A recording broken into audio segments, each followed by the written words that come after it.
Malacca மாநில தேர்தலுக்கான தங்களது ஒத்துழைப்பின் நிலை குறித்து செப்டம்பர் 16ஆம் தேதி வரும் மலேசிய தினத்திற்கு முன்னதாக பக்காத்தான் ஹரப்பான் மற்றும் பரிசான் நேஷனல் கட்சிகள் முடிவு செய்யும் என்று எதிர்பார்க்கப்படுவதாக பிகேஆர் தேர்தல் இயக்குனர் அமீருடின் ஷாரி இன்று தெரிவித்தார். ஸ்லாங்கூர் மந்திரி பசாராகவும் இருக்கும் அமீருடின் பேச்சுவார்த்தைகள் இன்னும் ஆரம்ப கட்டத்தில் இருப்பதாகவும் எந்த ஒரு இறுதி முடிவுக்கும் பக்காத்தான் ஹரப்பான் மற்றும் பிகேஆர் ஆகிய இரு கட்சிகளின் ஒப்புதல் தேவைப்படும் என்றும் கூறினார். பேச்சுவார்த்தைகளின் முன்னேற்றத்தை மதிப்பிடுவதற்காக இந்த வாரம் மற்றொரு சுற்று பேச்சுவார்த்தைகள் எதிர்பார்க்கப்படுவதாக அவர் கூறினார். முந்தைய மாநில தேர்தல்களில் இணைந்து பணியாற்றிய மற்றும் ஒருவருக்கொருவர் போட்டியிட்ட தங்கள் அனுபவங்களை பயன்படுத்தி மலாக்காவிற்கான சிறந்த அணுகுமுறையை தீர்மானிப்பார்கள் என்று அமீருடின் தெரிவித்தார். மலர் டிவி ஏற்பாட்டில் திரையிசை கண்ட இலக்கியம் போட்டியின் இறுதி சுற்று வரும் ஆகஸ்ட் 29ஆம் தேதி பெட்டாலிஞ்சியாவில் உள்ள சிவிக் பல்நோக்கு மண்டபத்தில் இலவசமாக நடைபெறவிருக்கிறது. ஏற்கனவே 150க்கும் மேற்பட்ட போட்டியாளர்கள் இப்போட்டியில் பங்கேற்ற நிலையில் இறுதி சுற்றுக்கு 20 போட்டியாளர்கள் தேர்வாகியுள்ளனர்.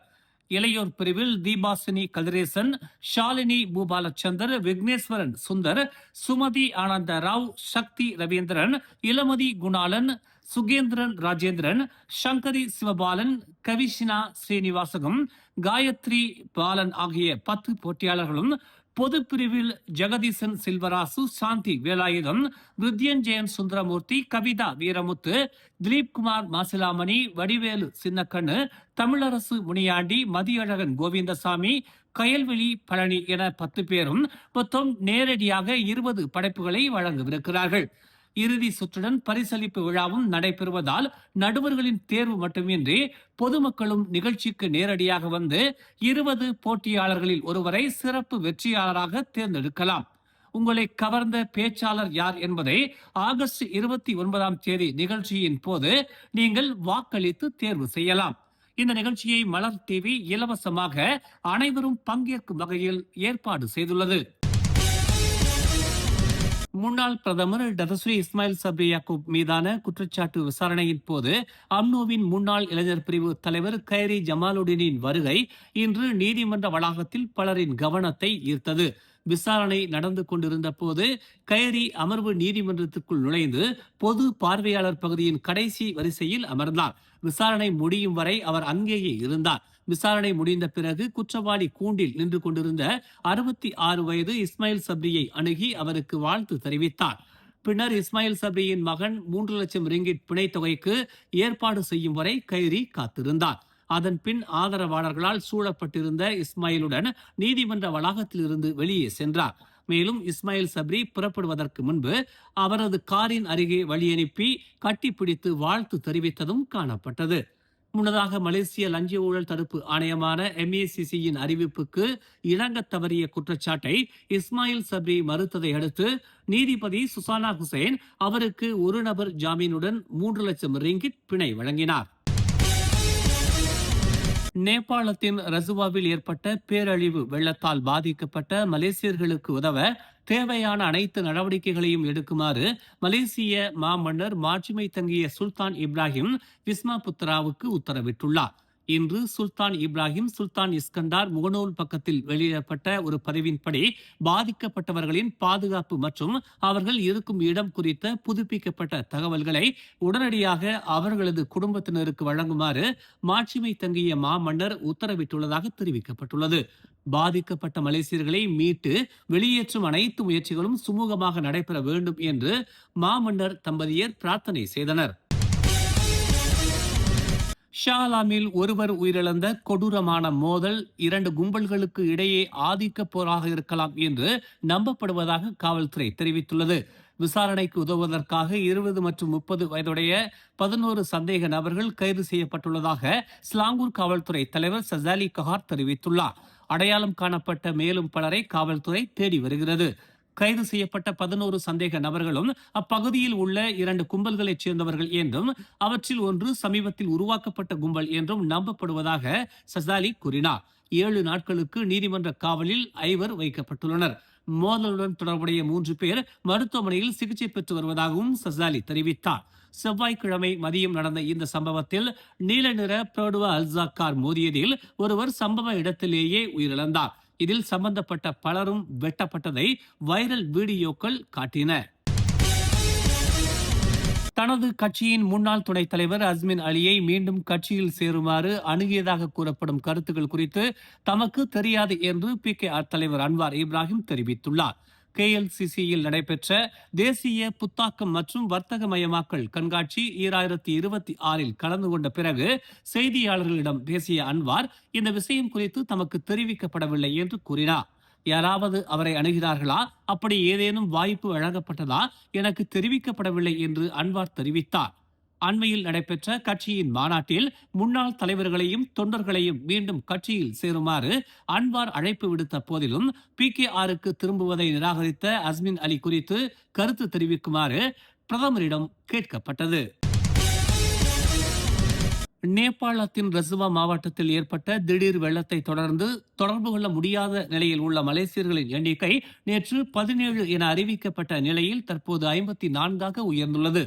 காத்மாண்டுவில் உள்ள மலேசிய தூதரகம் நேபாள அதிகாரிகளுடன் நெருக்கமாக பணியாற்றி வருவதாக பிரதமர் அன்வார் இப்ராஹிம் தனது முகநூல் பதிவில் தெரிவித்துள்ளார். தற்போது வரை 54 மலேசியர்களை தொடர்பு கொள்ள முடியவில்லை என்று வெளியுறவு அமைச்சிடமிருந்து தகவல் அறிந்து தாம் மிகவும் கவலைப்படுவதாக கூறினார். மேலும் அவர்களை கண்டுபிடிப்பதற்கும் அவர்களின் நிலை குறித்த தகவல்களை பெறுவதற்கும் முயற்சிகள் மேற்கொள்ளப்பட்டு வருவதாகவும் அவர் குறிப்பிட்டார். பாதிக்கப்பட்ட மலேசியர்களின் பாதுகாப்பு மற்றும் நலனுக்கு முன்னுரிமை அளிக்கப்படுவதை உறுதி செய்ய புத்ராஜயா நிலைமையை தொடர்ந்து உன்னிப்பாக கண்காணித்து தேவையான அனைத்து முயற்சிகளையும் மேற்கொள்ளும் என்று அன்வார் கூறினார். களத்தில் ஒருங்கிணைப்பை வலுப்படுத்த உதவுவதற்காக வங்கதேசத்தின் டாக்காவில் உள்ள மலேசிய உயர் ஆணையகத்தின் அதிகாரிகளும் ஈடுபடுத்தப்பட்டுள்ளதாக அவர் கூறினார். வரவிருக்கும் மாநில சட்டமன்ற தேர்தலில் 2021 வென்ற 21 இடங்களையும் மலாக்கா பரிசான் நேஷனல் தக்க வைத்துக் கொள்ளும் என்று மாநில தலைவர் அப்துல் ரவூப் யூசோ தெரிவித்துள்ளார். வரவிருக்கும் மாநில தேர்தலில் பரிசான் நேஷனலுடன் ஒத்துழைக்க விரும்பும் எந்த ஒரு கட்சியும் கண்டிப்பாக கடைபிடிக்க வேண்டிய பேச்சுவார்த்தைக்கு உட்படாத நிபந்தனை இது என்று அவர் கூறினார். 21 இடங்கள் விஷயத்தில் தாங்கள் சமரசம் செய்து கொள்ள மாட்டோம், அதுதான் பேச்சுவார்த்தைகளுக்கான தங்களின் அடிப்படை கொள்கை என்று இன்று நடைபெற்ற மலாக்கா டிஜிட்டல் கம்போங் ஒருங்கிணைப்பு பயிலரங்கில் கலந்து கொண்ட பிறகு அவர் செய்தியாளர்கள் மத்தியில் தெரிவித்தார். இந்த வாரம் 3 மூத்த பாஸ் கட்சியின் தலைவர்கள் அவருடன் பேச்சுவார்த்தை நடத்துவார்கள் என்று எதிர்பார்க்கப்படுவதாக வந்த செய்திகள் குறித்து பேச்சுவார்த்தை நடத்த விரும்பும் எந்த கட்சியையும் வரவேற்பதாக மலாக்கா அம்னோ தலைவருமான அவர் கூறினார். இருப்பினும் பரிசான் நேஷனல் உச்சமன்றத்தின் ஒப்புதல் இல்லாமல் ஒப்பந்தங்கள் குறித்து தன்னால் முடிவெடுக்க முடியாது என்று அவர் திட்டவட்டமாக தெரிவித்தார். அடுத்த மாதம் சட்டமன்றம் கலைக்கப்படும் என்ற ஊகங்களுக்கு மத்தியில் மலாக்கா சட்டமன்றம் எந்த நேரத்திலும் கலைக்கப்படலாம் என்றும் ரவூப் மேலும் கூறினார். எந்த பிரச்சனையும் இல்லை, ஆனால் தேதி குறித்த எந்த தகவலும் தனக்கு இன்னும் கிடைக்கவில்லை என்று தெரிவித்த அவர் நேரம் வரும்போது சட்டமன்றத்தை கலைத்து விடுவேன் என்று கூறினார். இப்போது சொன்னால் அதில் எந்த சுவாரஸ்யமும் இருக்காது என்று அவர் தெரிவித்தார். மலாக்கா சட்டமன்றத்தில் 28 இடங்கள் உள்ளன. 2021 மாநில தேர்தலில் 21 இடங்களை வென்று பரிசான் நேஷனல் மாநில அரசை அமைத்தது. அதனைத் தொடர்ந்து பக்கத்தன ஹரப்பான் 5 இடங்களையும் பரிகாத்தான் நேஷனல் 2 இடங்களையும் வென்றன. ஓம்ஸ் அறவாரியத்தின் ஆதரவில் மலர் டிவி வழங்கும் திரையிசை கண்ட இலக்கியம் 2026 போட்டியின் மாபெரும் இறுதி சுற்று வரும் ஆகஸ்ட் 29ஆம் தேதி பட்டாலிங் ஜெயா சிவிக் பல்நோக்கு அரங்கில் நண்பகல் 1 மணி முதல் இரவு 7 மணி வரை மிக பிரம்மாண்டமாக நடைபெற உள்ளது. 18 முதல் 25 வயதுக்கு உட்பட்டவர்கள் மற்றும் 26 வயதுக்கு மேலானவர்கள் என இரு பிரிவுகளாக இப்போட்டி நடைபெறுகிறது. திரையிசையில் விரவி கிடக்கும் இலக்கியத்தை நயம்பட உரைக்கும் வெற்றியாளர்களுக்கு முதல் பரிசு 5000 ரிங்கிட், இரண்டாவது பரிசு 3000 ரிங்கிட், மூன்றாவது பரிசு 1500 ரிங்கிட், மேலும் தங்கப் பதக்கமும் வழங்கப்படவிருக்கிறது. அதோடு நாட்டில் தொடர்ந்து தமிழ் தொண்டாற்றி வரும் பெருந்தகை ஒருவருக்கு சிறப்பு விருதும் தங்கப் பதக்கமும் வழங்கப்படவிருக்கிறது. இலவசமாக நடைபெறும் இந்த நிகழ்வு கவியரசு கண்ணதாசனின் 100ஆண்டு கொண்டாட்டங்களை கௌரவிக்கும் விதமாக அவருக்கு ஈகம் செய்யப்படுகிறது. மேலும் இசையோடு சேர்ந்து கவியரசரின் புகழ் பாட சிறப்பு வருகை புரிகிறார் தமிழகத்தின் பிரபல பின்னணி பாடகர் TL மகாராஜன். கவியரசரின் பாடல்களை அவரின் இலக்கிய சுவையை விளக்குவதோடு பாடியும் நம்மை மகிழ்விக்க வருகிறார் TL மகாராஜன் அவர்கள். வணக்கம். நான் தான் உங்கள் பாடகர் டிஎல் மகராஜன், திருச்சி லோகநாதன் மகராஜன். நாளை மறுதினம் சனிக்கிழமை திரை இசை கண்ட இலக்கியங்கிற ஒரு மாபெரும் நிகழ்ச்சி. ஏற்கனவே நிறைய பேர் பங்கு பெற்று தேர்வு பெற்று அதில் தேர்வானவர்கள் இறுதித் தேர்வுக்கு நிகழ்ச்சி நடைபெறப் போகிறது. அந்த நிகழ்ச்சியிலே நானும் கலந்து கொண்டு திரை இசை கண்ட இலக்கியத்தின் சிறப்புகளை நீங்கள் ரசிக்கின்றவாறு சில கருத்துக்களையும் சொல்லி பாடல்களையும் வழங்க இருக்கிறேன். அனைவரும் வந்து ரசியுங்கள், நிகழ்ச்சியை ருசியுங்கள். ஆசையே அலை போலே நாமெல்லாம் அதன் மேலே ஓடம் போலே ஆடிடுவோமே வாழ்நாளிலே. சந்திப்போம், மகிழ்வோம். திரை இசை இலக்கியம் பருக, அனைவரும் திரண்டு வருக. மேலும் செய்திகளை தெரிந்து கொள்ள தமிழ் மலர் இணையதளம், தமிழ் மலர் செயலி மற்றும் மலர் டிவி யூடியூப் சேனலை வலம் வாருங்கள்.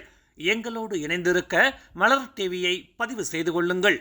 உறவுகள் மகிழ்ந்திட விருப்பம் மற்றும் பகிர்வு சேவையை சொடுக்கிடுங்கள்.